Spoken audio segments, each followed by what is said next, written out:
Hello, hello. Well, I am so happy to have you here. This is a very special episode where I get one of my coaches and my mentors to jump on the podcast today. Tracy Harris. Wow, this episode just has so many gems, and not just Tracy's, but some of the episodes we've been recording behind the scenes lately that haven't been released, and of course the ones that have come. That overall theme in business, in life, in career, in relationships is take the damn jump. Like, take that jump. I often think of it as like it's better to have tried and failed than to have never have tried at all. In sort of turning that quote around, or it's better to have loved and lost than to have never have loved at all. There's something so sad about an untold story within you.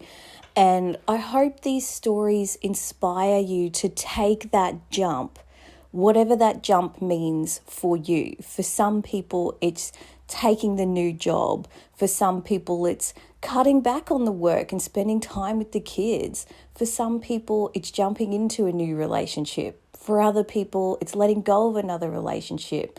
For you, it could be starting your thing. What's your business? What's that untold story inside of you? Maybe it's just moving to a completely different place because you know that that's where your heart belongs. So, whatever the jump is, I hope that these episodes, and I hope hearing stories like Tracy's about overcoming that thing that we all have. We all have these pivotal moments to make these jump choices. What am I going to do? And often these moments are during our hardest times, as we discussed today. Maybe it's a time when you're feeling really anxious or down, or maybe somebody passes in your life, or something significant happens where it's interesting how in the darkness you often see the light.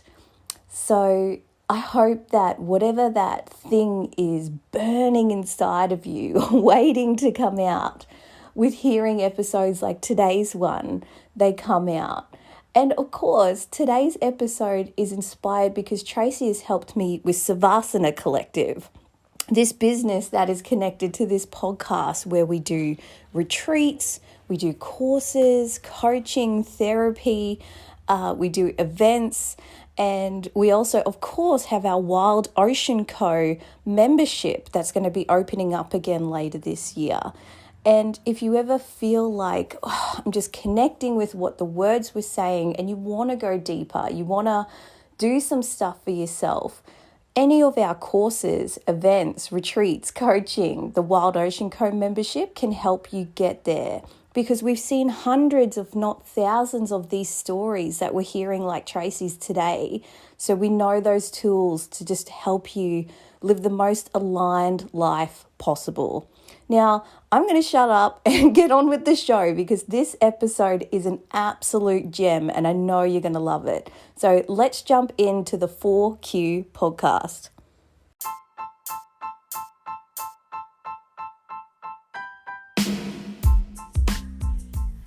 Hey, I'm Sheena Shuey.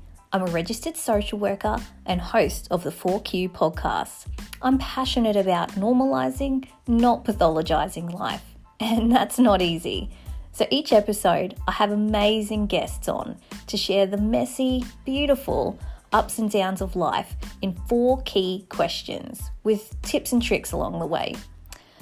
There are moments in life where you can embrace your story and understand that it's okay not to feel okay sometimes. So let's get into it. This is the 4Q podcast.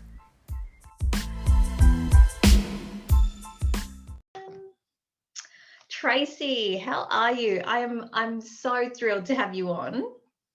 Oh, thank you, Sheena. I'm doing really, really well. I'm excited to be here, connecting with you, sharing with your ladies. I'm not going to lie. I know we're going to get a little vulnerable. So my heart is a little bit like, ooh, but that's okay. It's all in the spirit for me of normalizing the emotions that we feel. Because I know for me, that just helps so much when I know, I'm not the only one, and like this is normal. This is a normal part of having a human experience. So I'm happy to share and honored that you've asked me here. Yes, well, I hope I can calmly guide you through this. I know that feeling. I can feel the energy from you through the camera of just like, what am I going to say? What are we going to talk about? I can feel that anticipation. And I love that. I love that energy. So we'll hold on to that. So there's so many compliments I want to give you, but I feel like before I get into that, for those who sort of don't know who Tracy Harris is, could you give us a little bit of a bio of who you are and what you do? Oh, I feel like we are all so many things every day to so many people. So Mm. that's still a really hard thing for me to answer. Well, first and foremost, I am me. I think I'm going to be 37. I'm old enough to not know how old I am anymore. When you get to that point and you're like, oh, when was I born? And you start doing the maths, that's me. So I am married. I'm married. I married my high school sweetheart, and similar sort of thing. I'm thinking we've been married for about 13 years, long enough to have to do the math. We have two little boys, and they are just like, we just have the most fun. We have the most fun being a family together.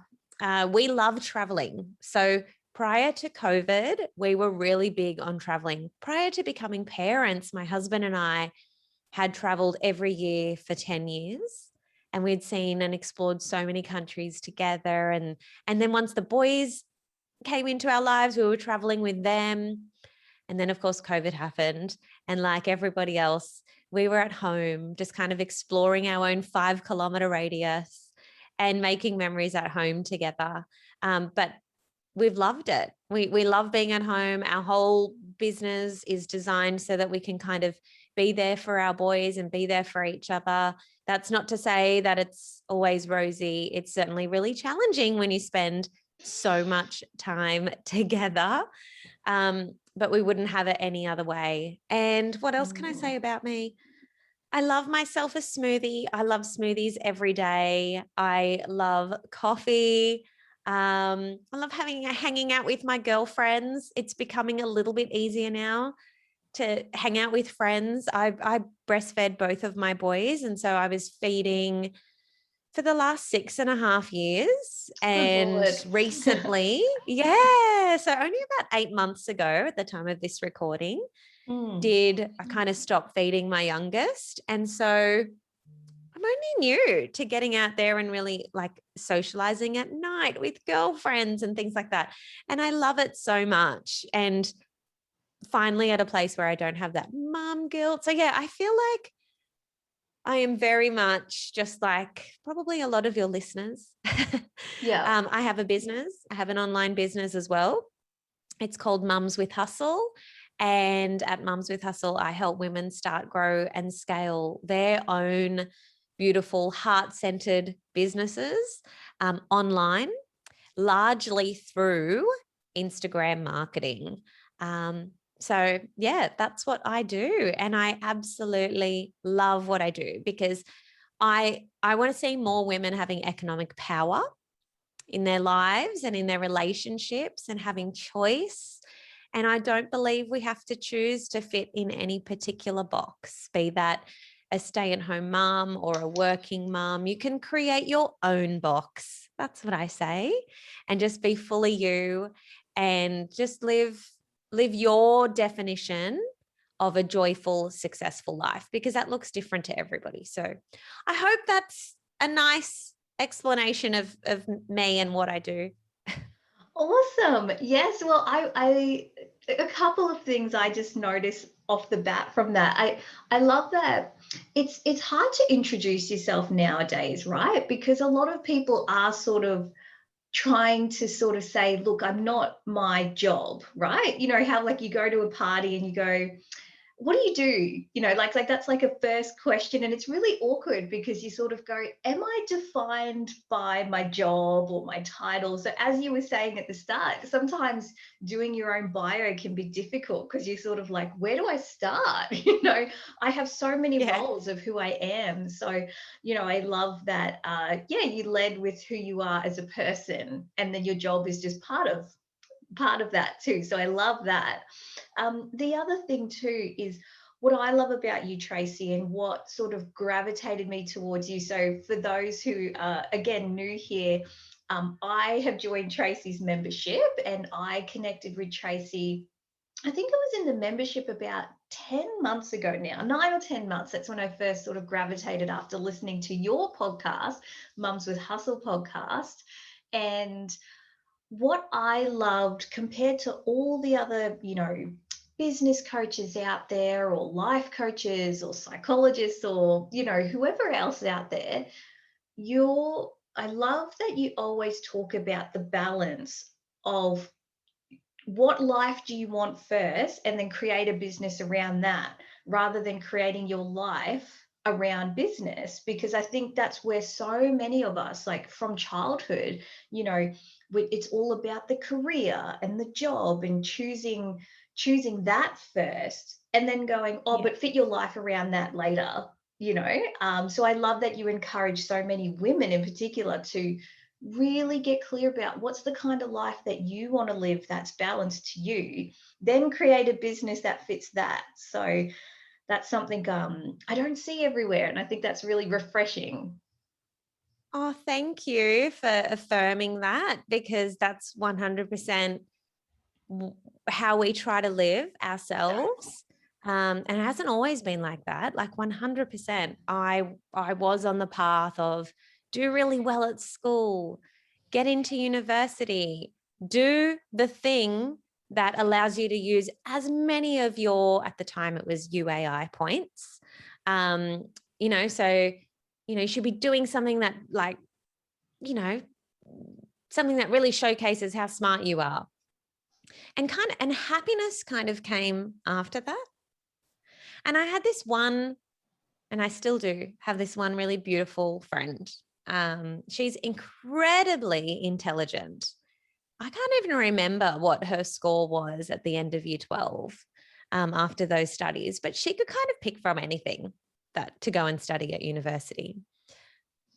But her heart wanted to pursue like being a pastry chef. And I just will never forget being 18 and her saying, but I could never choose that, because that would be considered a waste of all of these grades that I got. And so it was kind of normal to stuff down your passion, your joy, and rather start embarking on a path that aligned with other people's expectations or their version of what success is. And, you know, like that's, and to a similar degree, like I was doing that too. I didn't get anywhere near as high of a score as what she did. But to me, my definition of success was kind of wrapped up in a degree or a title or, you know, a promotion, and how quickly you could climb that ladder and jump through those hoops, even if it wasn't what really lit you up inside. And so, you know, that changed drastically for me when my first baby came along, and we can talk about that a bit more later if you like. But I've really seen more people in 2020 switch. That light bulb kind of went off for people as well. Like with COVID and lockdowns and restrictions, people really taking stock of the life that they've created and the path that they've chosen to go on. And for some people feeling really energized and excited about it. But for a lot of people also kind of going like, what the hell am I doing? And how did I get here? And realizing that they actually have a choice. So yeah, I love helping women create their life first, their business second, and having your business be the vehicle for having a positive impact on the lives that you touch, whether that is through an e-commerce business that sells a physical product, or through a creative business, or through sharing your knowledge and expertise. It doesn't matter. But having a business that helps you have impact, but also leaves you feeling deeply fulfilled, because you can, and I think should, enjoy what you do and get paid to do something that is fun for you. So Yeah. that's what I'd like to see more of for people. Oh, 100%, 100%. And I think that's a societal shift too. I definitely grew up around similar time to you. I'm a tiny bit younger than you. But yeah, growing up around that time, yeah, we came from parents who they were still in that survival mechanism of, what's going to be a security-based job, what's going to give us like financial security and things like that. And rather than follow your passion, because 100 years ago, if you followed your passion, you might not have the security needed, right? So Absolutely. It's a different. privilege now. It's a privilege. Like, the world has changed. It is a privilege to be able to say, I can follow my passion and be able to even put food on my table. And there are many, many countries around the world still where it is just a case of survival. Like, let's not pretend that this is a privilege that is even allowed to the majority of the world, because it's not. And so I just think, like, if we do have that privilege, and especially if we do have the means, like the technology at our disposal and the skills, then we really, like, that is a blessing and that is a gift, and we really owe it to ourselves, but also the world, to use that and to use it for good. Yeah, and I think regardless of where you are in the world, or what privileges you do or do not have, I think something that you yourself and myself are both, I know that we're both really aligned with, is living a values-based life.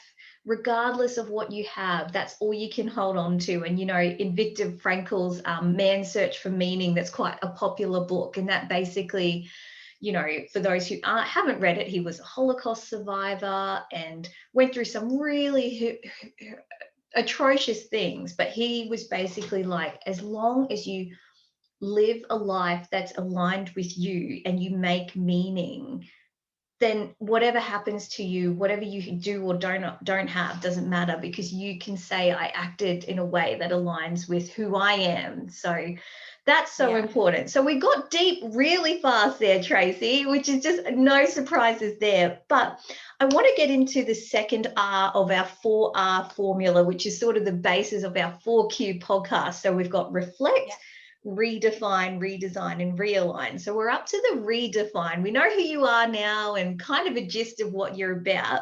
So redefine is really about what's been like a pivotal moment in your life that's redefined like a new perspective or meaning and the way you see life. So for a lot of people, this might be a hard moment that changed things for you. So if you're comfortable, I'd love to sort of hear what your kind of redefine moment might be.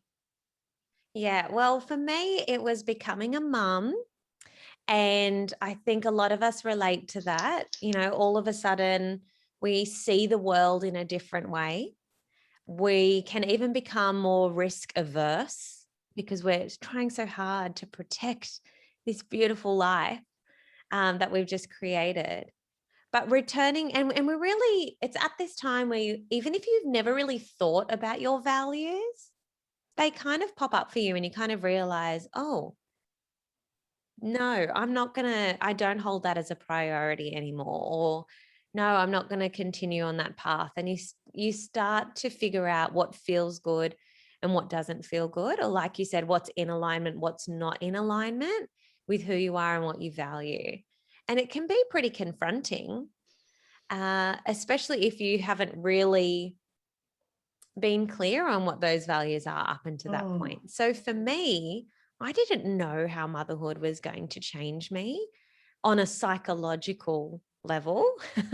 No one ever does. We never do. No one talks about it. And that's why I think you're such a gift, Sheena.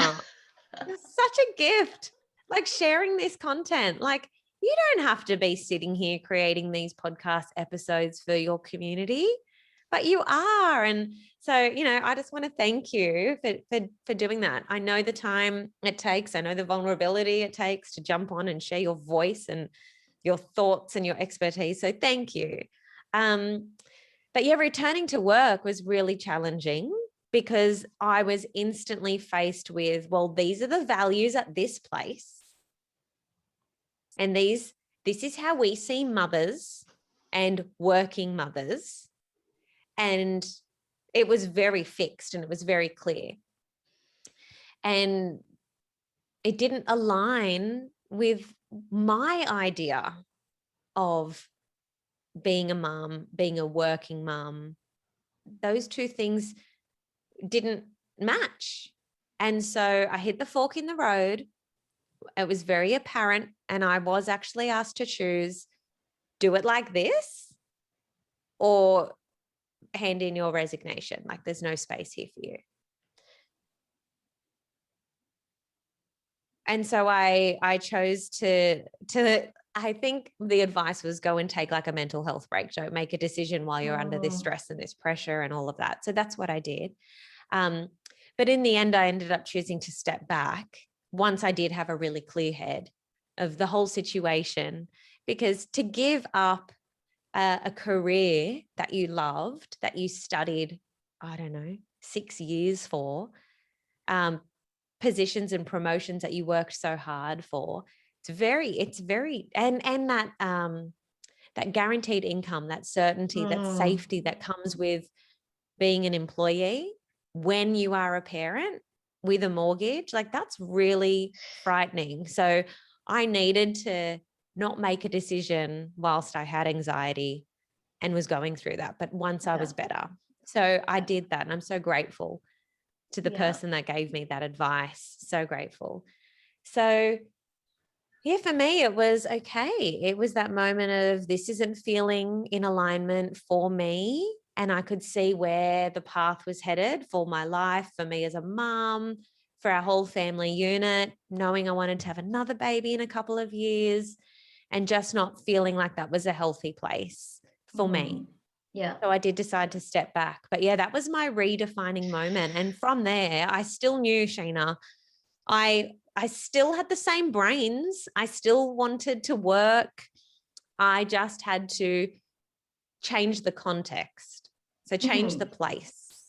So yeah, I decided that business was calling me. Like, I was supposed to do my own thing. Yeah. And I was supposed to build this village of other women that have possibly been through similar things. Women that often feel a little bit different or crazy, being a mum and like, what? Wanting to start a business now, as if I don't have enough on my plate. But that voice, that entrepreneurial spirit won't quite go away. And so just holding that space for people to know that it's okay and you can build a business on your own terms, at your own pace, in your own way. And, it can be that vehicle for your definition of that dream life. So yeah, that was my redefining moment, and it hurt. Yeah. It stung. I'm so curious, Tracy, because that is a really hard decision. I think a lot of us are still in it. I do my side thing, and I don't call it my side thing; it's my main thing. But Good. I do work for somebody else. That's just my reality too. Hopefully, one day, it may be different.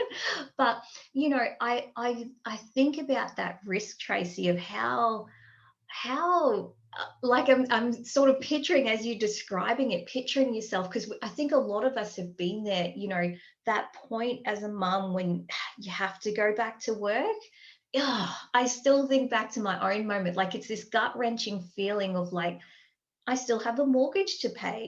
We live in a society where unless you have a really good income, it is really tricky to live off one income. Most working families, it's two incomes. And so I can just literally picture myself in your position going, okay, security, good things, but it's out of alignment, and then choosing to walk away.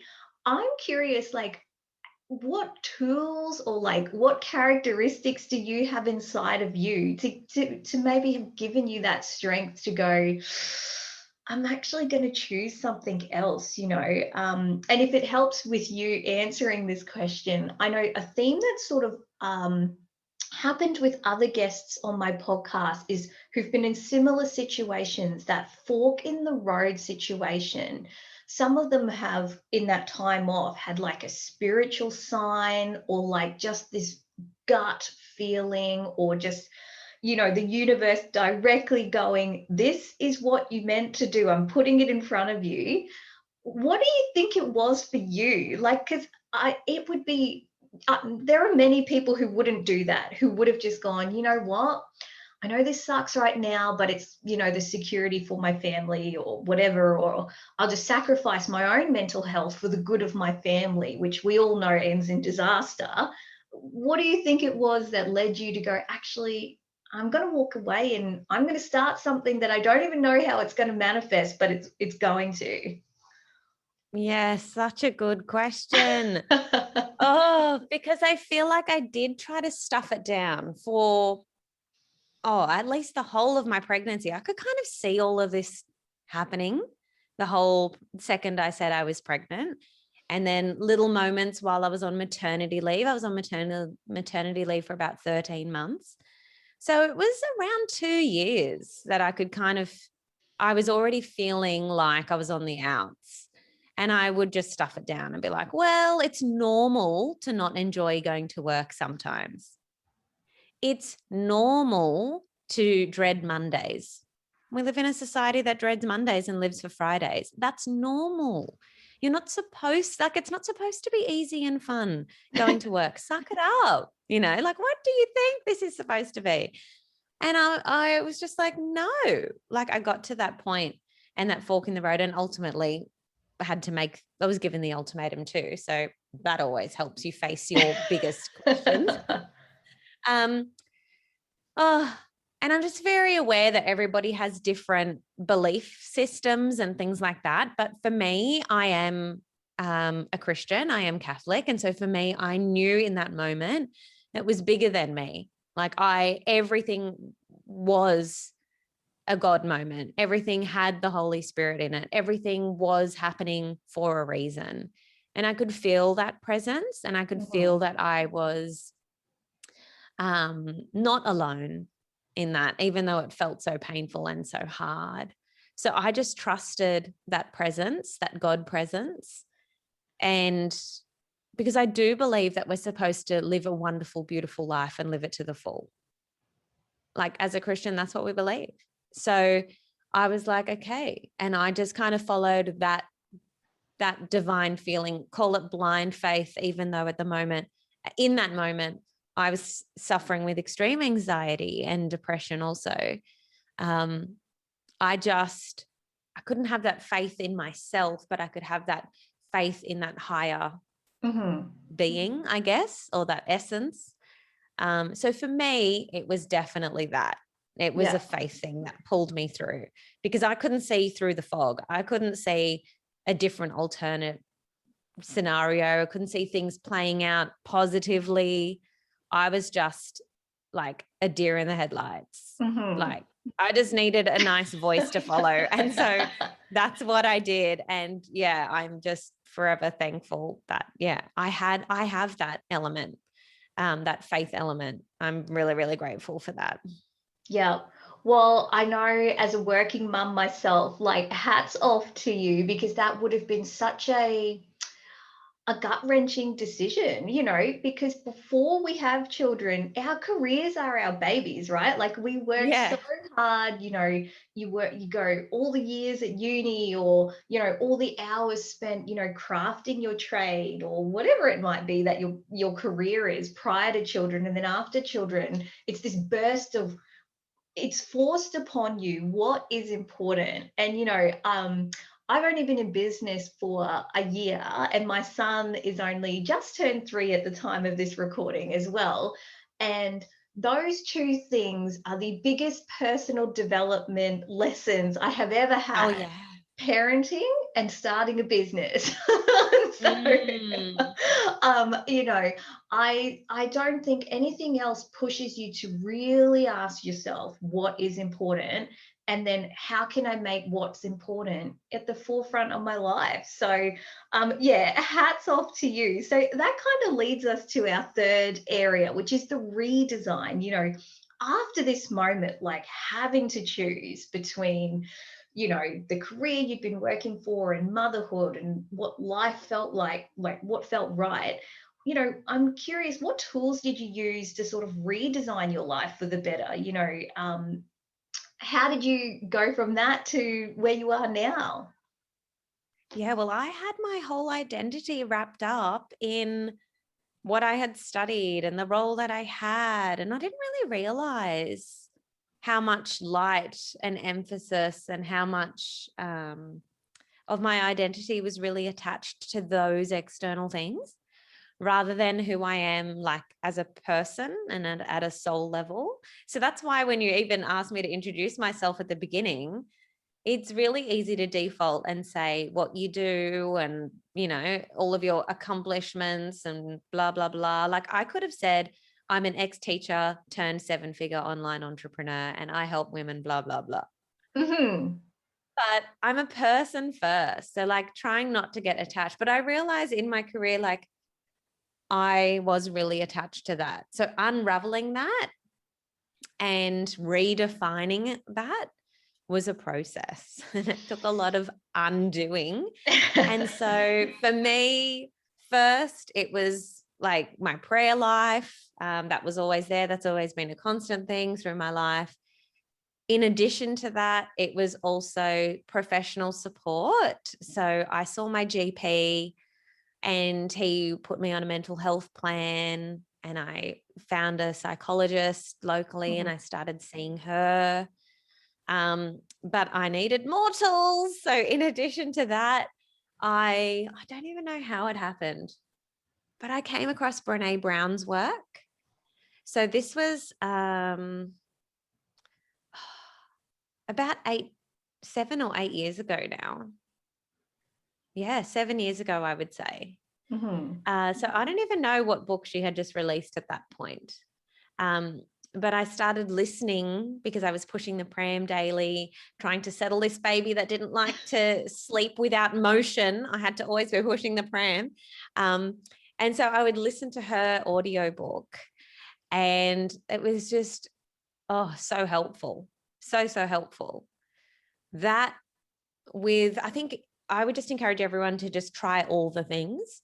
Yeah. Try all the things, because sometimes they complement each other, and sometimes you realize, I'm not an audiobook or podcast person. I just need this.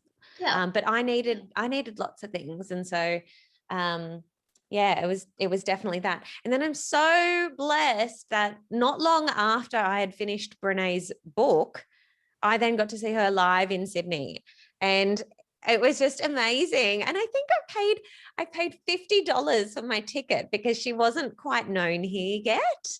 And then I think it was, I don't know, a couple of years ago now, some people told me that she was coming to Sydney, and I saw the ticket price and I was like, oh, okay, wow. Okay. And it was in a much bigger place. Yeah. A lot more people could be seated. Yeah. So that's just amazing that her message is getting out there far and wide like that. But yeah, they were my top 3 things. So my faith and prayer life, professional help. Yeah. I chose to not be medicated for my mental illness. And then, yeah, the audiobooks and largely Brené's work. I did try to meditate, but I used to cry at the end of my meditations because I was like, I can't meditate. Oh, they say that you're supposed to be thinking about nothing. And I downloaded, I can't remember what app, some sort of mindfulness app. Yeah. And everyone was like, oh, it's really good. His voice is really good. And then that made me get more anxiety because I couldn't do the meditation. And then I thought, oh my gosh, I'm broken. Oh, it was so hard. It was so hard, Sheena. Well, and exercise as well. I tried so hard, but I had mum guilt, so I couldn't go to the gym. I just couldn't get there. Like The I just had mum guilt for everything. So, struggles. you know, Yeah. it was real. It was real. Well, first of all, a couple of things. I'm so glad you found Brené Brown. I'm impartial to her because she's a social worker as well, and I'm a social worker. So I'm like, yay, social workers of the world. But also, I think what you're saying is so relatable because in therapy and coaching and all the courses and everything that I do in Savasana Collective, that's all I do. If you really broke it down, I just go, here's a bunch of tools that work for other people. Try all of them, see which one fits for you, see which one doesn't. Some will work for you at certain times, some will work at other times, but that's literally, it's like an experimentation. What works for me and what sits okay. And Yeah. I think for people who follow me, I just want to be clear, like I've had to have this conversation several times on social media, so I just want to be clear about it, that I never will ever what we call pill shame someone for taking medication. If that's what you want to do, if that's the line that you've taken, totally okay. But in my Yes. practice, I'm a very much an advocate for, and Brené talks about this as well, is that there are a lot of societal reasons why we're all feeling anxious and depressed. In other cultures that have less than us, motherhood, that entering into it doesn't lead to so many of these anxiety, depression, etc., because they have that group network. You've got aunties, uncles, cousins. If you need to tap out for a moment, you've got 15 people around you who you can tap out to. Or if you need to vent and go, oh my gosh, I'm having a day. There's 15 people who you can choose from. Whereas, in our Western cultures, we're very by ourselves, in the house by ourselves all day, in the nursery by ourselves, getting up 20 times in the night by ourselves, or maybe with our partner. So it's no wonder we're all feeling that, because we're not connected to how we are as pack animals, as tribal animals, right? So if you look at it from a biological sense, it's no wonder that we're feeling that, because we're not living as a human being anymore. We're in this weird space. So, I'm glad that you found that spirituality and those things that got you through that time. So it's amazing to hear that journey. And thank you for sharing that, because I know that that's not an easy thing to do, but it's totally relatable. I think we can all, relate to that too. It's just such a whirlwind, right? Motherhood, parenting, business, doing it all together. So I just want everybody to know, there's nothing wrong with you. You're not broken. It's not that you're not good enough, or you should have your stuff together. It's okay. It's okay. I think we all experience the highs and the lows. And as long as we have like an open dialogue about these things, then there can just be so much less shame and stigma about it. I do love meditation now, though. Hello. Interesting. I love it. Yeah, I love it so much. I had to find my own version. Again, there are so many different styles of meditation. Oh, Like so yes. many. Mindfulness, And like not meditation, mindfulness. visualization, like so Yes, many. guided, non-guided. Like, Yeah. oh my goodness. So I just want to go back in time and give my little self a hug that was trying so desperately to meditate. But again, I was so in my head, which is what anxiety is, so in my head that I was like, am I doing it right? Like, I'm also an overachiever and a perfectionist. So I was like, I have to get a high distinction at the meditation. Like, Yeah. as if someone was in my head marking my ability to meditate. Like, I was like, I'm not having any of the experiences that other people have. I'm not calm. My thoughts are still running. I don't have white space. Like, oh, I just can't do it. But I have persisted and just found a style or styles of meditation that work for me. So I didn't want to just move on, Sheena, by not addressing that, because I don't want people to hear this conversation and then think, oh, she thinks meditation doesn't work, so I'm not going to use it. And No. Keep at it. Find the style that works for you. Well, exactly right. And it's a practice. So it takes practice. Yes. And unfortunately, us perfectionistic types, us high achievers, we tend to go, I'm going to be really good at things from the beginning. And if I'm not, I'm Yeah. doing it wrong, or, there's something wrong with me. So it is that learning, like, this is a practice. And the thing about meditation is it's not thinking about things, it's realizing what comes up for us. So is sometimes if I get someone who's never meditated before, or maybe isn't in a great space, and I go, we're just going to sit with our emotion for 5 minutes. The amount of times that tears come up, because it's like, that's what meditation's about. It's like bringing to the surface what you've been pushing down. So if you're a person that as soon as you close your eyes, you're like, think, wrong, wrong, wrong, wrong, wrong.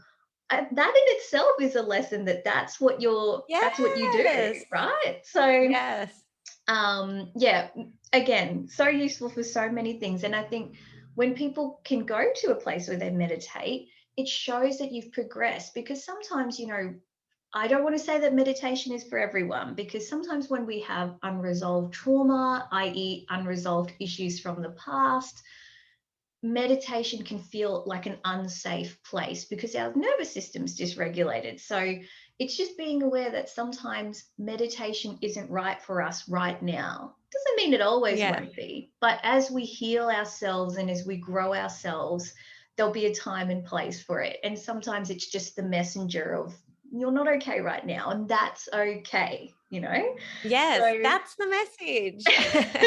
Oh, so oh my I goodness. guess finally, and I guess that kind of leads into, I'm guessing this is part of your realignment. So the final R of our 4 Rs is around realign. So, after going through this journey and being who you are now, what do you do to stay on track, to stay calm and clear and content? It sounds like meditation might be what keeps you on track, one of the things. But yeah, after going through this journey and going through the highs and lows, how do you stay in a more grounded and content space now? Yeah. Oh, such a good question. So again, the prayer life is still there. Um, but I have yes to the meditation as well, like a meditation practice.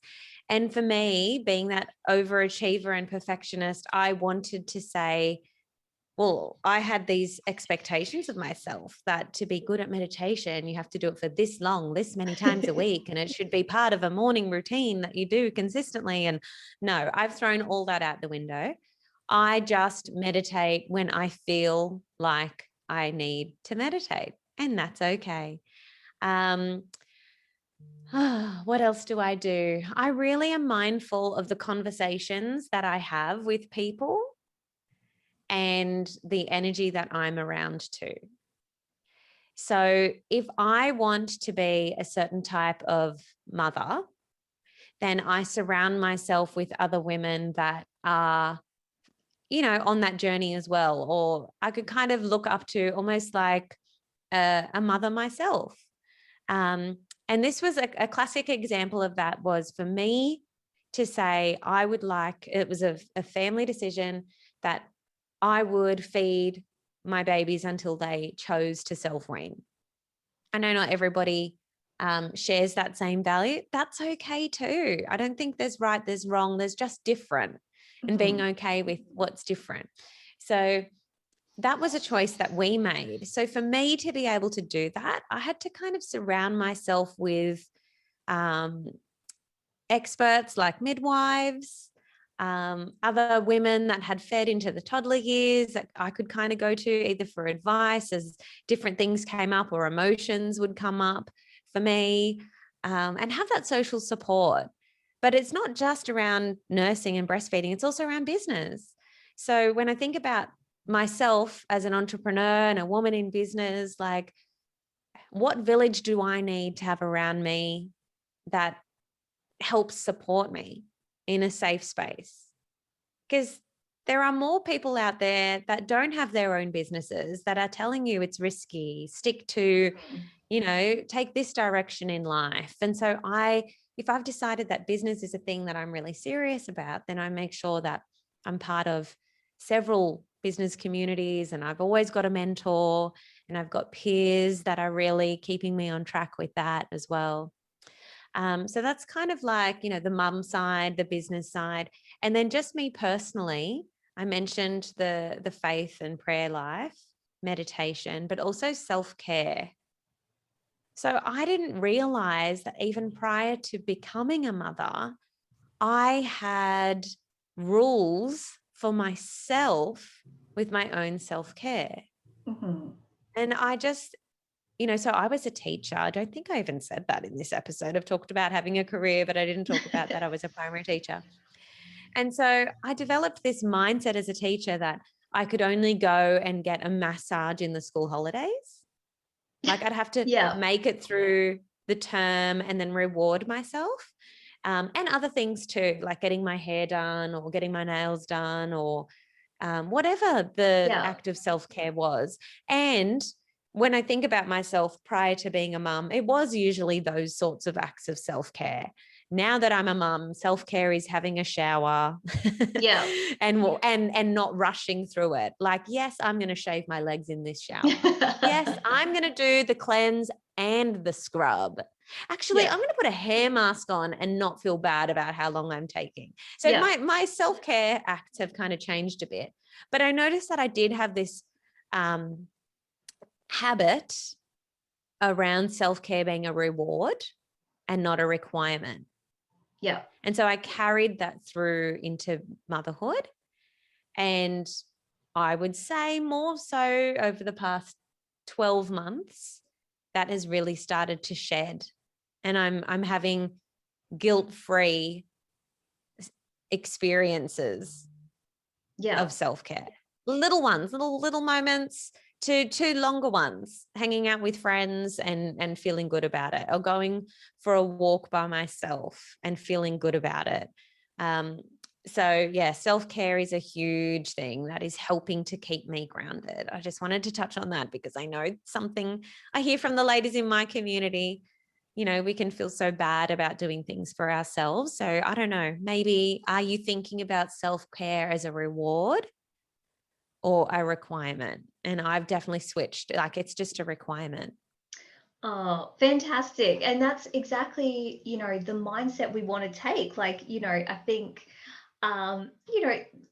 realistically, mothers and women just in traditional roles have always been self-sacrificing. We sacrifice our careers for our children, or we sacrifice our wants and needs for everybody else's. Traditionally, that's kind of what women did. It's kind of an more of a modern day thing to actually get a career, do what you want, and those sorts of things. But you're so right, is that it's self-care is a requirement. And what I often tell people is it's like servicing a car. Like, you need to service your car, otherwise it's going to break down, or the engine's going to give out. And it's a lot harder. Like, if you reach that burnout point, it's going to take a few months to recover. So you're going to have to rebuild that engine to get that car driving again, as opposed to just servicing it on the reg, taking care of it, So, and that's what we all need to do. Those little moments, like you say, like it doesn't have to be a night out with the girls. It could be like, I'm going to have a shower and treat myself and not rush, or those little moments like a mindful coffee in the morning. Like, you've got the kids, I'm just going to have 5 minutes just to have this coffee without my phone, without distraction, just the bliss, right? Yes, that feels like abundance. Like that makes me feel like an absolute queen. Like, isn't it amazing? It's in those little things. Oh, but it takes the work, Tracy. I think you can obviously show that you've done the personal growth work to find those moments, because we're not trained to do this. This isn't something that comes naturally to a lot of us. Like, it takes work to feel those pleasurable gratitude moments throughout the day without guilt. But also that gratitude for these mini moments is what at the end of your life you'll go, wow, I've lived such an amazing life, because you were present in it. Right? Didn't just rush you by. So, oh my gosh, Tracy, so many good gems in this episode. I cannot wait. I'm sure so many people who will listen to this are going to get so much out of it. So tell us all, where can people find you if they want to connect, if they want to jump on board this Mums with Hustle train? Where can they find you? Well, if you identify as being even just a little bit curious about having a business or entrepreneurship, you might like to come over and follow me on Instagram. My handle is Mums with Hustle. And also, I have a podcast, which you have been on, Sheena. So if you love this lady, come and check her out over on my podcast. My website is mumswithhustle.com. You can listen to the podcast through there. They come out every Monday and have done for almost 6 years. So there's a lot there. It's full of me sharing my business journey, but also having other women like Sheena coming on and sharing how they are building their businesses, how they're juggling motherhood at the same time. Sometimes there's a bit of Instagram strategy on there, of course, because that's what I teach women to do through my membership, the Social Method Society. So if you are wanting to learn how to really market yourself and have that brand presence for your business, whether you're just starting or maybe you've got an existing business but not an Instagram presence as yet, then maybe check out the Social Method Society too. But that's all on my website. Go and check it out. It's been so nice. Thank you for being such a lovely, supportive, gracious podcast host. Oh, Tracy, you're too kind. I'm loving these compliments. My head's going to get big real soon. So Oh, it's all true. Just receive them.